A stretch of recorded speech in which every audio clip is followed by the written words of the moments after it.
Salvete Omnes, estamos en París. Esto es, ¿en dónde estamos? El Institut de Biologie Parisien, el Instituto de Biología Parisena de Sorbonne Université, de la Sorbona. Y estoy con Martín, que Martín es el profesor doctor Martín Yurfa, que trabaja aquí. No, lo voy a presentar así porque nos conocemos de hace bastante. ¿De hace cuánto que nos conocemos? Más de 20 años. Hace más de 30 años. Más de 30. No, más de 30 no, pero 30. Fácil. Debe ser de cuando se casó Paula y François, o sea que esto fue el 98 o 97. Después le preguntamos. Es probable. Ellos se casaron, pero fue en el casamiento de ellos que nos conocimos nosotros. Ana Clara era chiquitita. Así que mira, era recién nacida. ¿Cuándo nació Ana Clara? Bueno, 98, entonces me está soplando, me sopla la producción.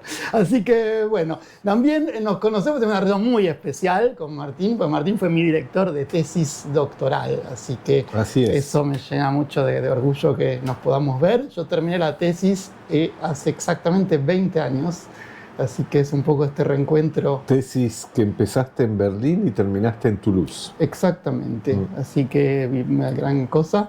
Y bueno, yo te quería preguntar a vos que trabajaste en varios países, en Argentina te formaste, ¿cómo fue tu inicio? Sí, yo estudié en la universidad pública, en la UBA, ciencias biológicas, pasando por dos etapas muy marcadas. Una primera etapa que fue bajo la dictadura militar, con una enseñanza muy oscurantista y retrógrada que había de esa época, y luego la suerte de haber podido tener la segunda fase de mis estudios con el retorno de la democracia y con el retorno que se dio en esa época, en ese momento, un momento muy especial, de muy grandes especialistas de la ciencia argentina que decidieron volver a poner el hombro para reconstruir el país y que fueron entonces incorporados como docentes en la Facultad de Ciencias Exactas y Naturales donde yo estudié. Así que pude trabajar y estudiar con ellos y fue una especie de explosión intelectual que cambió la vida, no solo la mía, sino de muchos, ¿no? ¿La biología para vos desde cuándo empezó tu idea? Desde que era niño, siempre estaba corriendo detrás de los bichos y mi pobre madre vivía entre tarántulas y serpientes, así que eso siempre me atrajo lo viviente, los animales, etcétera, así que siempre supe que iba a ser para ese lado. Ahora, después lo que ocurrió fue que cuando empecé a hacer biología, obviamente no tenía mucha idea qué rama iba a elegir y se fue dando naturalmente, ¿no? Así que me interesaba el comportamiento animal, me interesaba las bases fisiológicas del comportamiento animal, es decir, entender los circuitos, los centros neurales que controlan el comportamiento, etcétera, etcétera, y así se fue dando, ¿no? Así que así me dediqué a lo largo a lo que hago ahora, que es la neurobiología del comportamiento, especializada en mi caso, en todo lo que sea cognición, es decir, me interesa sobre todo los procesos de aprendizaje, memoria, resolución de problemas, y como digo, no solo desde el punto de vista comportamental, sino tratar de entender cuáles son a nivel del sistema nervioso los circuitos que permiten hacer todo eso. ¿Y eso en qué lo estudias? ¿Cuáles son los modelos principales? ¿O hay uno más que otro? Sí, yo utilizo históricamente un modelo, aunque en mi grupo hemos estudiado otros bichos, pero históricamente yo empecé mi tesis y seguí hasta ahora con abejas. Uh-huh. ¿Y por qué? ¿Por qué abejas? Las abejas son unos seres absolutamente fascinantes por muchas razones. Primero porque tienen, desde lo que estamos hablando, unas capacidades de aprendizaje y memoria absolutamente excepcionales. No solo que aprenden y memorizan, sino que tienen capacidades cognitivas de alto nivel que pudimos demostrar que nadie imaginaba que existieran. Por ejemplo, son capaces de razonamiento deductivo. A más grande que B, B más grande que C. Por ende, A más grande que C. Son capaces de aprender relaciones conceptuales, ¿no? Que van más allá de un objeto. Son capaces de contar. Cuentan hasta 5 y así todo, ¿no? Entonces, hay muchas de esas capacidades que han sido demostradas en abejas. Hay gente que ha tratado de buscarlas en otros insectos, pero con poco suceso, y, o sea que estos bichos parecen ser particulares. Tal vez una explicación simplista podría ser que son los únicos que tienen una organización social tan elaborada, porque hay otros insectos sociales, pero este es el único que tiene un código de comunicación excepcional, que es una danza en la que se codifica perfectamente la distancia y la dirección a donde hay que ir. O sea, estas abejas en la colmena danzan, y por esta danza les dicen a las otras 357 metros noroeste, y así saben a dónde hay que ir a explotar colectivamente una fuente de alimento necesaria para la colmena. Bueno, hay muchas particularidades que las hacen únicas, ¿no? Por ejemplo, para los temas que nos interesan, el aprendizaje, la formación de la memoria, es notable que tienen una memoria organizada exactamente como la nuestra, es decir, memorias a corto plazo, memorias a mediano plazo, memorias a largo plazo. Las bases moleculares de estas diferentes fases están caracterizadas, y para insistir con lo notable, estas bases moleculares muestran muchas coincidencias con las bases moleculares que también están a la base de estos diferentes tipos de memoria que tenemos nosotros, ¿no? O sea que por donde se lo mire, este animal es fascinante y da para estudiarlo a fondo, ¿no? Yo levanto la mano para hacer una pregunta todavía.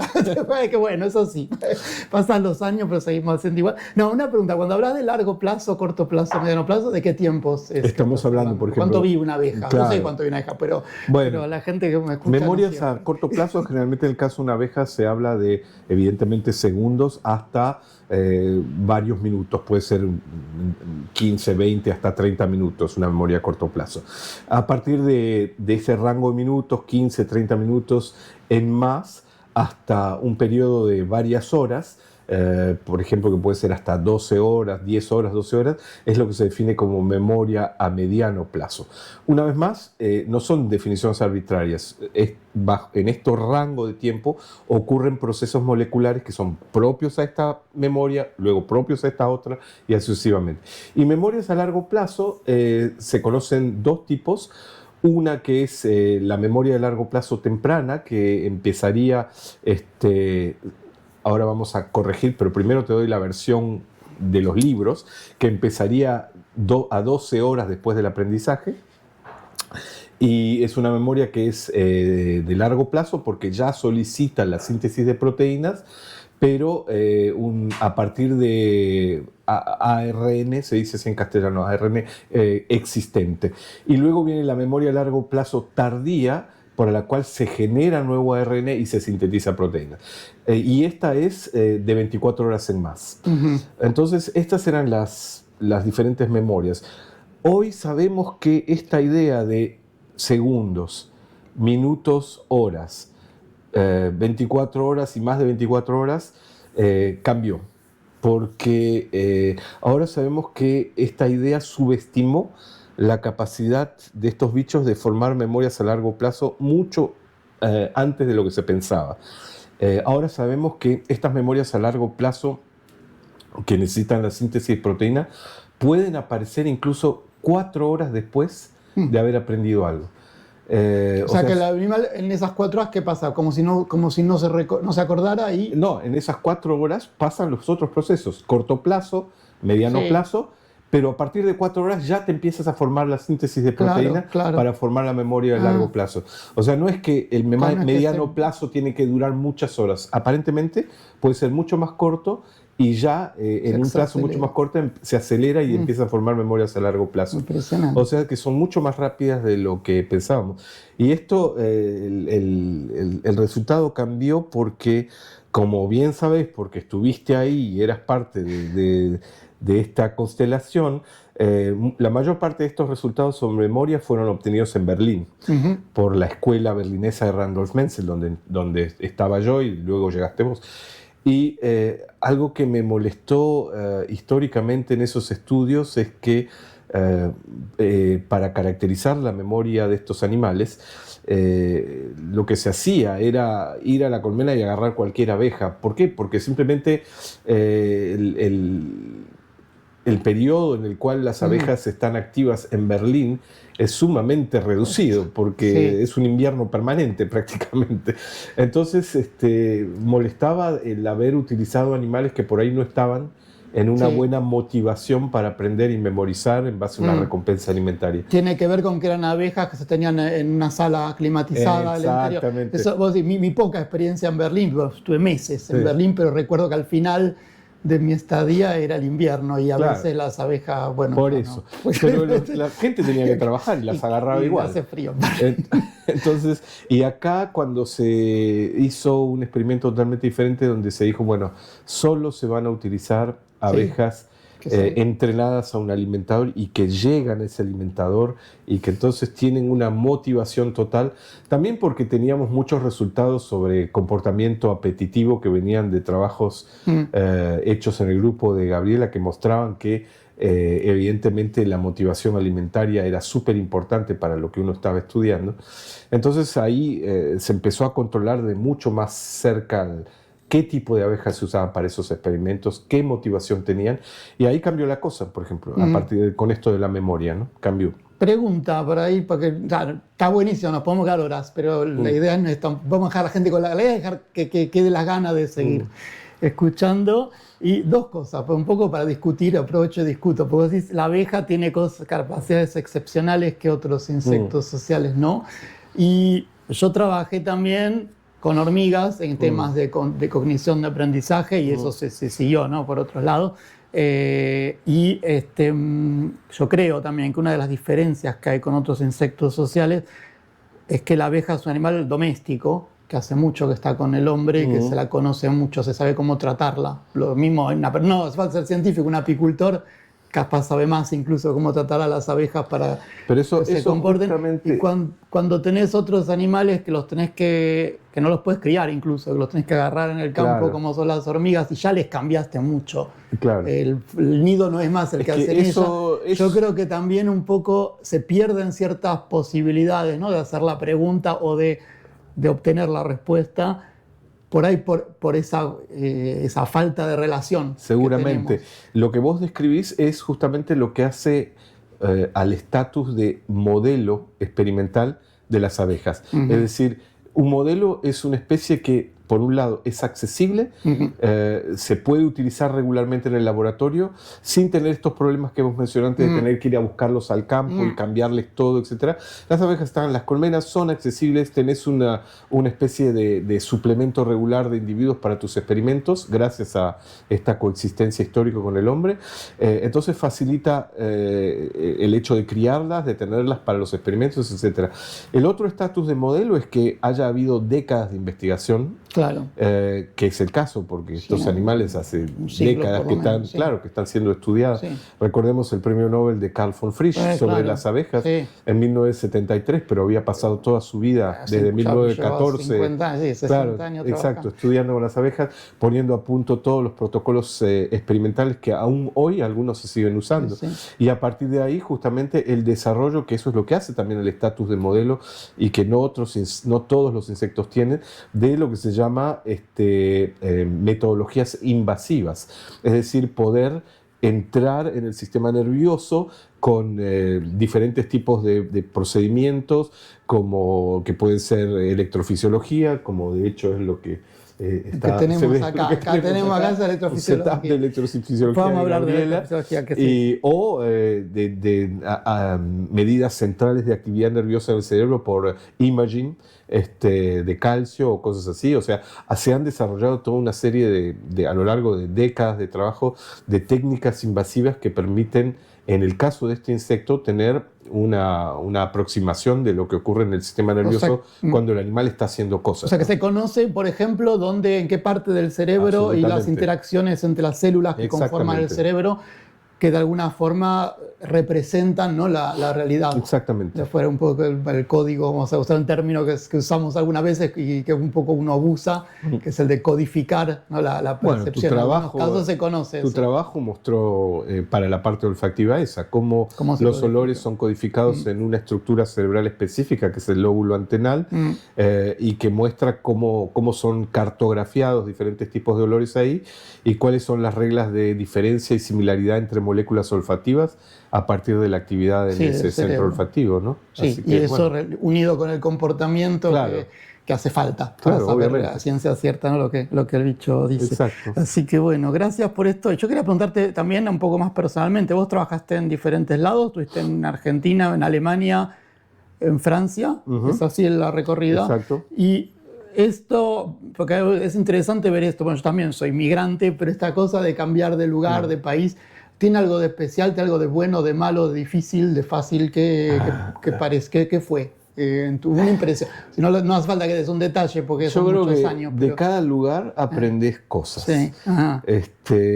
Buenas y malas, Sí. pero aprendes. Y se incorporan a tu bagaje, vamos a decir, cultural, pero que es más bien a tu manera de ver el mundo. Puede ser que haya lugares que te hayan resultado más difíciles que otros, que de hecho es el caso. Alemania no resulta fácil para alguien que viene de una cultura latina, en todo caso, desde mi punto de vista. Sí, de acuerdo. Y Francia, por ejemplo, llegar al sur de Francia, porque primero estuvimos en Toulouse durante, no sé si 20 y pico de años, fue una liberación, digamos, en lo personal. Sí.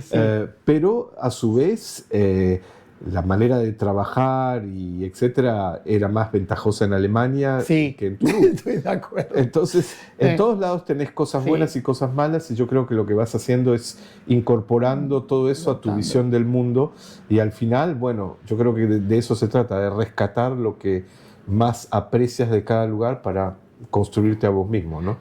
Así que... Para vos, ¿qué importancia tiene o qué pesa o qué te da el hecho de formar? Vos formaste mucha gente. Sos docente, primeramente, seguís haciendo docencia. Para vos la docencia, ¿qué onda? ¿Te gusta, no te gusta? O sea, en aula dar clases. Sí, me gusta dar clases. Obviamente, en Francia es particular, en Alemania era diferente, porque la cantidad de docencia a veces en Francia es excesiva. Bueno, yo tuve la suerte de estar todo este tiempo en lo que se llama el Instituto Universitario de Francia, que es como una academia de ciencias para profesores universitarios, y entonces te reducen la tasa docente significativamente, y ahí se hace llevadero. Creo que a mí me gusta la docencia, me gusta dar clases, es ahí donde conoces gente joven interesante que además puede aportar si viene a tu grupo. Pero lo que me parece así, esa especie de docencia masiva que no deja ni tiempo para hacer investigación, que es un problema francés, yo diría, eso no me parece tan bueno. Esto estamos quejándonos de Francia, o sea, esto es algo común.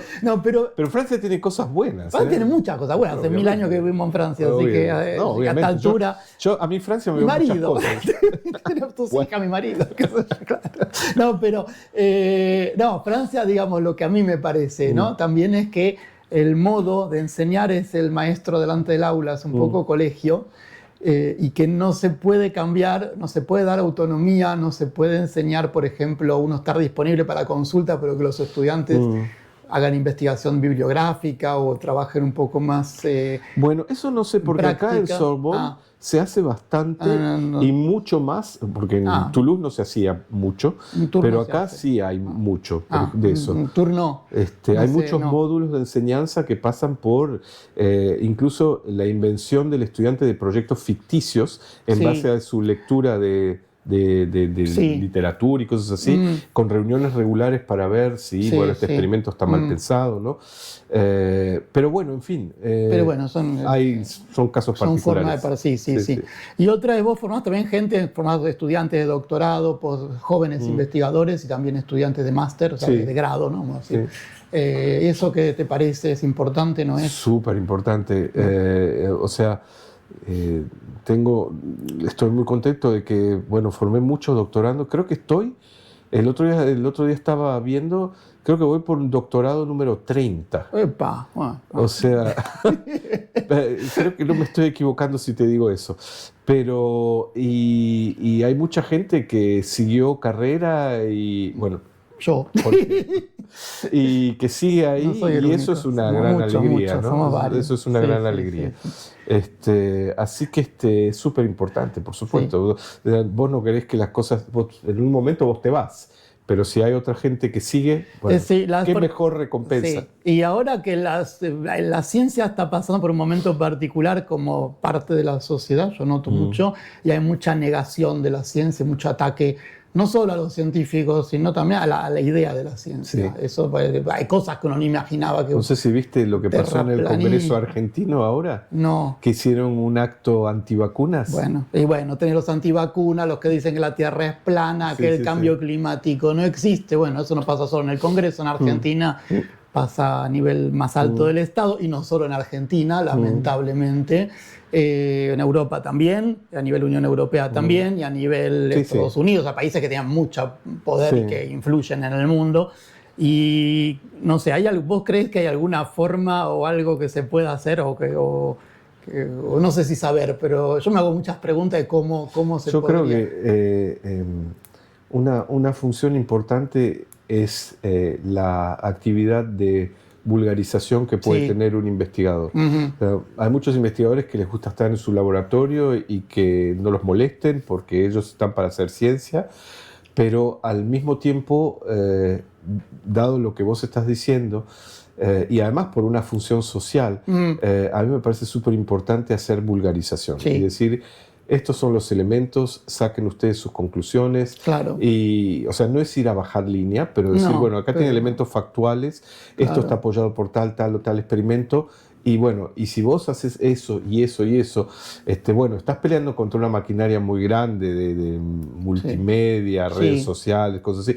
Pero si no lo haces es peor. Entonces hay que hacerlo. Sí. O sea, es impresionante porque yo cuando estaba de postdoc en un laboratorio de biología evolutiva en Copenhague, y allí nos llegó, en esa época habían editado un libro, una edición hermosa, que se llama El Atlas de la Creación, que lo hicieron en un montón de idiomas, que en Francia se llegó a prohibir y a secuestrar porque lo repartían en escuelas. El objeto libro, la impresión, papel de una calidad increíble, con un montón de fotos de fósiles. O sea, está hermoso como libro de fósiles, de ilustración de fósiles, solo que lo que dice el texto es todo falso, diciendo que, y bueno, si hay una tortuga fósil y la tortuga ahora tiene una forma parecida, que sí que no evolucionó, un poco esa la idea de este libro. Y eso era el creacionismo que venía en esa época, hablando de hace 20 años, y ahora pasamos al terraplanismo. Entonces, casi uno añora es decir, el horror que me parecía eso, y ahora es un horror más fuerte, y el antivacuna y todas esas cosas que si nos salvamos todos, todos nos han vacunado y yo no tuve ni sarampión ni ninguna cosa de esa,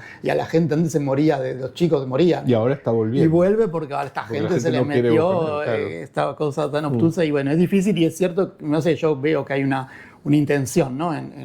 en bloquear la libertad de la gente. Porque esto bloquea la libertad, bloquear la gente la capacidad de saber. La capacidad de razonar y pensar por sí mismo.